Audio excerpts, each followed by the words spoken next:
In the autumn of 2009, a 26-year-old woman named Cora Vaillancourt stood at the edge of a field that smelled of iron and old rain, and she made a decision that the entire county of Renfrew would spend the next decade trying to understand. She had driven up from Ottawa in a borrowed truck, the kind with a cracked dashboard and a heater that worked only on the passenger side.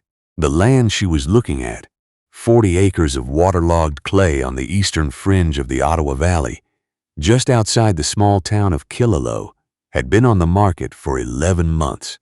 The listing had been reprinted twice. The asking price dropped 3 times. The realtor, a tired man named Mr. Oakes, had stopped scheduling showings. He stood beside her now, his hands in his coat pockets, watching her face with the expression of someone who has given up expecting good news. "I have to be straight with you," Mr. Oakes said. "There's been interest, just no offers. People come out, they walk the property, they see the bog section at the north end, and they leave." He paused. "Every single time." Cora didn't say anything. She was looking at the low spots where the water collected in flat gray sheets, reflecting the October sky. She was looking at the dense stands of alder scrub that had colonized the wetter ground, their roots holding the moisture like cupped hands. She was looking at the slight depression in the center of the property, where the land dipped into what locals called a muskeg patch, a zone of saturated peat and sedge grass that no one in the region had ever successfully farmed. She was looking at all the things Mr. Oakes considered problems. She handed him the offer that afternoon. It was low, fair, and unconditional. He accepted it before she reached the end of the driveway. "Let me tell you something about small towns in eastern Ontario. They are kind places, genuinely kind, but they carry the weight of what has always been done the way a person carries a familiar coat, without thinking about it, without questioning whether it still fits. The farming families of that valley had grown the same crops for 4 generations.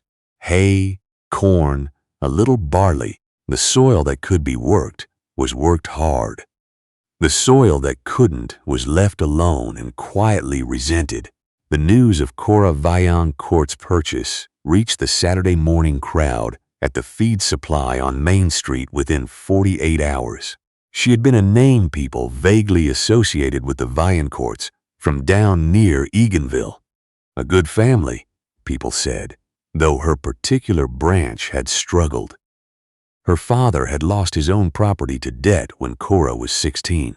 She had put herself through an agricultural program at the University of Guelph, graduated with no particular fanfare, and spent 3 years working as a field technician for a soil testing company outside of Kingston. She had returned to the valley with modest savings, a quiet manner, and an idea that, once it was explained, caused a particular kind of silence in a room. A man named Mr. Hennessy, who had farmed the neighboring 200 acres for 30 years, heard the story third hand from a woman who had heard it from Mr. Oakes himself. He repeated it at the feed supply with a slow shake of his head. "She's going to grow blueberries," he said, "in the muskeg." There was a pause. "High bush?" someone asked. "I don't think she specified," Mr. Hennessy said. "But that's not the part that got me. She said she's going to flood the bog section in the spring. On purpose." The silence that followed was not unkind. It was the silence of people processing something that didn't fit any category they had available. Fluting land on purpose in eastern Ontario, where the spring melt already caused enough headaches, where a wet year could ruin a hay crop in a week. "She'll be gone by the second summer," someone else said. "The bogs swallow the whole investment." They were not wrong exactly. They were reading the land through the only lens they had, but the lens was the problem. Now let me explain what Cora actually knew and why it mattered. She had written her undergraduate thesis on a practice called low bush to high bush conversion on marginal peatland. Not glamorous, Not the kind of research that gets written up in newspapers, but she had spent 8 months corresponding with a retired agronomist in New Brunswick named Dr. Bernadette Choquette, a woman who had spent 30 years quietly proving something that conventional Ontario agriculture had mostly ignored: that the waterlogged, acidic peat soils of the Canadian Shield's eastern margin were not failed farmland. They were, in fact, ideal conditions for a specific and highly lucrative niche: premium northern blueberries, grown in managed wetland conditions, harvested in the fall, and sold at prices that conventional row crops could never approach. The insight was simple once you saw it. Blueberries require acidic soil. They require consistent moisture. They thrive in the kind of cold winters that the Ottawa Valley delivered without fail. The very properties that made the Killaloe muskeg impossible for corn and hay made it, in theory, close to perfect for what Cora intended to grow. And here was the second part of her plan, the part that even Dr. Choquette had not fully developed. By flooding the bog section in winter and letting it freeze into a solid sheet, Cora could create a natural protective layer over the root systems. The same technique, adapted from cranberry operations in Quebec, that would allow her plants to survive temperature drops that would devastate conventional crops. In the spring, the melt would recharge the peat moisture and the cycle would begin again. It was not a trick. It was not a shortcut. It was listening to what the land was already trying to do and deciding to help it do it better. The first summer was brutal, in the way that first summers always are when you are doing something alone that no one believes in. Cora lived in a second-hand travel trailer she had parked at the edge of the property. She had no running water for the first 6 weeks. She ran a generator for power and drove into Killaloe twice a week to use the laundry at the Ultramar. She spent her mornings testing soil pH across every section of the 40 acres, mapping the moisture gradients by hand, moving through the older scrub with rubber boots and a probe, taking notes in a waterproof field book. She had kept every notebook from her conversations with Dr. Choquette, physical letters, actual paper letters, because the older woman had a distrust of email that Cora had eventually stopped trying to argue with. Those letters, bundled with rubber bands and stored in a lidded plastic bin, were her working library. They covered everything from propagation timing to frost management to the specific cultivar selections that performed best in shield-edge climates. They were dense, technical, and invaluable. In early August, she drove to a certified nursery outside of Pembroke and bought her first lot of high-bush blueberry crowns. The man who loaded them into her truck, a stout and cheerful fellow named Mr. Burt, asked her where she was planting. When she told him, he stopped loading for a moment. "The Old Oaks listing," he said. "Out on the Killaloe Road? That's the one." He resumed loading, but more slowly. "Soggy ground out there," he said carefully. "You'll want to watch your drainage." "I'm not draining it," Cora said. "I'm managing it." He didn't say anything else, but she noticed that he double-checked her receipt twice, as if confirming she had actually paid for something she was about to lose.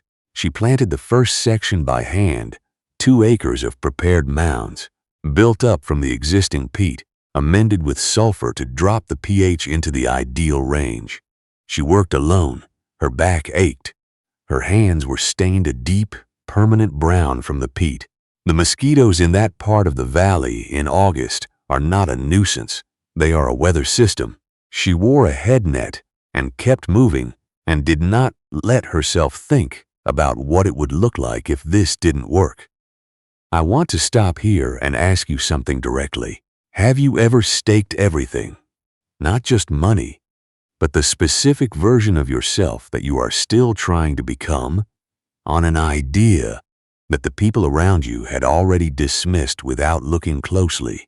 Have you ever had the experience of knowing something is right and being unable to explain it in a way that earns you anything except patience from people who have already made up their minds.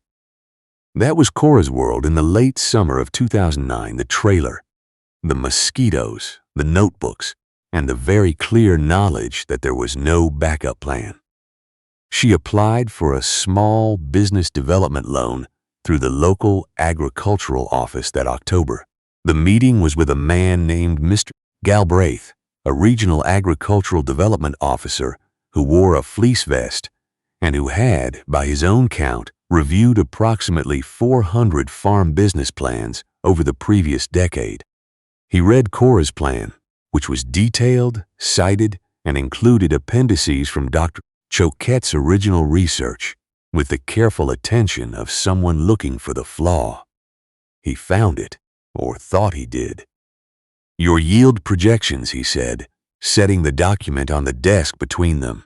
"They're based on New Brunswick data. This isn't New Brunswick. Your frost dates are different. Your precipitation patterns are different. Your market access is different." He folded his hands. "And your collateral is 40 acres of wetland that's currently assessed for agricultural purposes at about 60% of what you paid for it." He was not unkind. He was doing his job. "The methodology translates," Cora said quietly. "The cultivar selections account for the degree day difference. I've run the numbers for Renfrew County specifically." "I don't doubt you've run the numbers," he said. He glanced at the appendices again. "I just can't approve a loan on projected income from a crop that has no established production history in this region. The risk profile is too high. If you had one season of documented yield, even a partial season, it would look very different." He paused. "Come back next year. Come back next year." The 4 most expensive words in agricultural development. The bank in Killaloe said something similar, more politely, but the same shape of answer. Cora drove back to the trailer, made tea on the propane burner, and sat with Dr. Choquette's letters spread across the small fold-down table. She read the one that she had read most often, a letter from 2007 in which the older woman wrote, in her precise and slightly formal French-inflected English, "The first season is not a proof. It is a question you ask the land. The land will answer, but it will not rush itself on your behalf." Cora sold her car.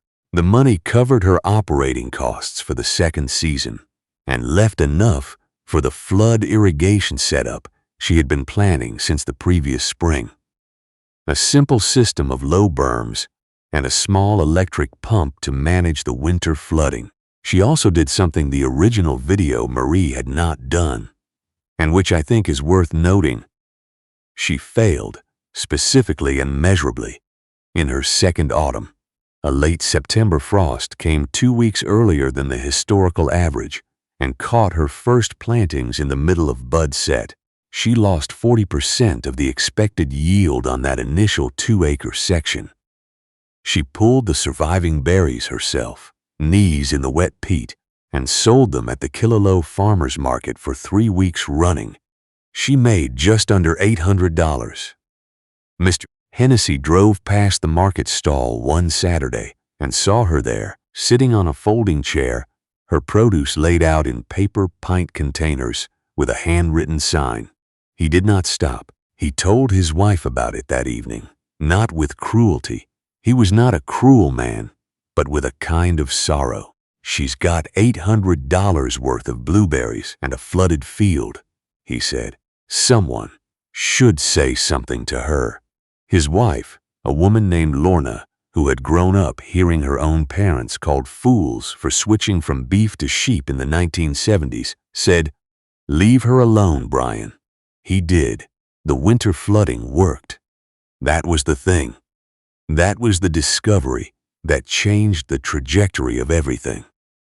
When Cora monitored the root zone temperatures through February and March, using a set of soil probes she had ordered from an agronomic supplier in Guelph, the data was unambiguous. The crowns under the ice layer had maintained a stable temperature nearly 4 degrees warmer than the exposed surface plants in her control section. Not a single crown was lost to winterkill under the flood layer. In the control section, the area she had left deliberately unprotected as her scientific comparison, she lost 30% of the crowns to a February cold snap that had dropped the valley to -32. She sat in the trailer that March evening, the probe's printout spread across the table beside Dr. Choquette's letters, and understood that she had proven something. Not to anyone else, not yet. Just to herself, and to the 40 acres outside her window. She understood that the bog had answered her question. It had said yes. The years that followed were not a straight line upward. I want to be honest about that, because straight lines are not how actual farms work. There was a second frost event in year 3 that caught her mid-season. There was a summer in year 4 when a fungal issue moved through the alder scrub at the property's edge and required 2 weeks of intensive management that she handled herself because she could not afford to hire help. There was the year she found out that the restaurant supplier she had been negotiating with in Ottawa had been bought out by a national distributor who no longer sourced locally. Each time she adapted. She added a third cultivar to her rotation that ripened 2 weeks earlier, shortening her vulnerability window. She cleared the alder margin and planted a buffer of native shrubs that interrupted the moisture pathway. She pivoted from the restaurant channel to a network of farm direct buyers. 3 Renfrew County farmers markets, a food cooperative in Pembroke, and this was the move that changed her revenue structure completely. A direct wholesale agreement with a craft jam producer in the Gatineau Hills who had been sourcing from Quebec and was relieved to find supply 40 minutes closer. By her 7th year, Cora Vaillancourt was producing just under 12,000 pounds of premium high-bush blueberries from 16 acres of managed wetland. Her cost per pound was a fraction of conventional production. Because she had no irrigation infrastructure to maintain, the bog maintained itself. She had no synthetic fertilizer costs because the peat cycle, managed correctly, was largely self-renewing. She had no loans. She had expanded from 40 acres to 62, purchasing the adjacent parcel when it came available. Waterlogged land assessed low, considered by everyone else to be more of the same problem she had already bought. The whisper in Killaloe changed register slowly. It didn't happen in one moment. It happened in the accumulation of small observations. Her truck, which was now hers and not borrowed. The second structure she built at the edge of the property, a proper packing and cold storage building with a concrete floor visible from the county road. The Saturday market stall that now moved through its inventory before noon. The name Vaillancourt spoken in the feed supply with a different quality of pause after it. Then, in the spring of her 9th year, Mr. Galbraith came to see her. He was still wearing the fleece vest. He parked his government pickup at the top of the gravel drive and walked down to where Cora was checking the berm levels on the north flood section. She saw him coming and waited, pulling off her work gloves. "I drove past last fall," he said, by way of opening. "During the harvest, I counted 5 people working the picking section." He looked out over the field, which in April was just beginning to show the new season's growth, the deep burgundy canes catching the light. "I went back to the office and pulled your file. I've been trying to understand how your per-acre return is tracking the way it is." Cora waited. She had learned, over 9 years, the value of not filling other people's silences. "I approved 4 farm development loans last year," he said. "Conventional operations. All 4 are behind on their projections." He turned his hat in his hands, a habit she recognized from their first meeting. "And your file sits there. Declined, no loans, 12,000 pounds of premium fruit from a bog that the previous owner couldn't even sell for hay value. He looked at her directly then. "I owe you an apology," he said, "and I owe you an explanation of why I got it wrong. I was comparing your plan to every other plan I'd seen, and I didn't have a category for what you were describing. I saw risk where you saw a system." He paused. "If you ever want to expand further, and I think you should think about it, I would like to be the one who helps you build that case. Consider the door open." Cora looked at the field for a moment. She thought about the borrowed truck, the trailer without running water, the $800 at the Saturday market, the February night she had sat with the probe data and the letters and understood that the bog had said yes. "Thank you, Mr. Galbraith," she said. "I'll keep that in mind." She did not say she would call. She did not say she needed anything. She said what was politely, accurately true, and let it sit there in the spring air between them. He nodded. He seemed to understand the weight of what he was not being offered. She watched him drive back up the county road, his truck kicking up a thin curl of gravel dust, and then she turned back to the berm levels, because there was still another hour of work before the light went. Let me take you forward a few more years, to where the story finds its shape. Cora Vaillancourt did not become a large producer. She did not expand to 500 acres or license her methodology or get written up in farming magazines. Though one regional publication did eventually run a short piece that she found accurate, if slightly breathless in its framing. She expanded to 80 acres total, all of it purchased cash, all of it marginal wetland that neighboring operations had been glad to sell. She paid off the land in full. She built a proper house on the property, nothing elaborate, with a wood stove and a view of the north flood section from the kitchen window, where in winter you could see the ice sheet catching the low afternoon light. She brought on 2 part-time workers during harvest season, people from the area, people who had grown up knowing her name as a cautionary tale, and who now quietly did not mention that. She began getting calls slowly from other farmers in the Ottawa Valley who had been sitting on waterlogged sections they didn't know what to do with. She answered the calls.